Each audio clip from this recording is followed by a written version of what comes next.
আসসালামু আলাইকুম। এখন পর্যন্ত যতগুলো ভিডিও দেখলাম কলকাতার বিভিন্ন ইউটিউব চ্যানেল, বিভিন্ন চ্যানেলের যতগুলো ভিডিও দেখা হলো, প্রত্যেকে মানে কথাবার্তাগুলো এরকম উস্কানিমূলক যে তালেবানের মতো কোনো একটা গোষ্ঠী দেশ শাসন করতেছে এবং ভারত বিরোধী স্লোগান দিচ্ছে, তারা ভারত বিদ্বেষী, ভারতে পণ্য বয়কট করতেছে। মানে এই ধরনের যত ধরনের উস্কানিমূলক কথাবার্তাগুলো আছে, প্রত্যেকটা বিষয় নিয়ে তারা উস্কানিমূলক কথাবার্তা বলতেছেন। এবং ওই দেশের যে গণভবনে যে ভাঙচুর হয়েছে, এটা হয়েছে নিঃসন্দেহে, যেটা অনুচিত হয়েছে। এবং কে ছাত্ররা সে জিনিসপত্র ফেরতও দিয়েছেন, সবাই ভাঙচুর করছেন বিষয়টা তা না। কিছু লোক তো আছেই একটু উগ্র মেজাজে, উগ্রপন্থী, এমন তো প্রত্যেক জাতিতে আছে, প্রত্যেক দেশে আছে।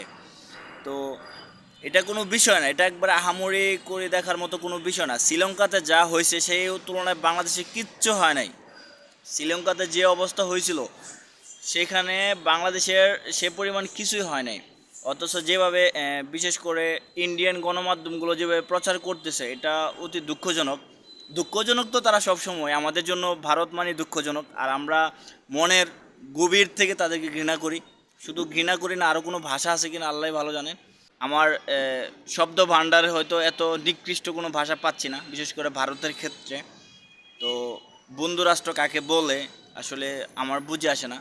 যদিও এখন সরকারের যে পরিবর্তন হচ্ছে বা হবে, সেটা নিয়ে এখন আর এত মাতামাতি করার দরকার নেই। তবে খুব ভালো লাগলো যে স্টুডেন্টরা যারা আছে, মাদ্রাসার স্টুডেন্ট, তাছাড়া বিভিন্ন চরমোনাইয়ের কিছু লোক দেখা গেছে যে মন্দির পাহারা দিচ্ছেন। এটা খুব একটা ভালো বিষয়, কারণ আমাদের এই অনাকাঙ্ক্ষিত কোনো ঘটনা যেন না ঘটে, সেটার জন্য আমরা আগে থেকে প্রস্তুতি ছিলাম। তো আলহামদুলিল্লাহ, এটা অনেক একটা ভালো বিষয়।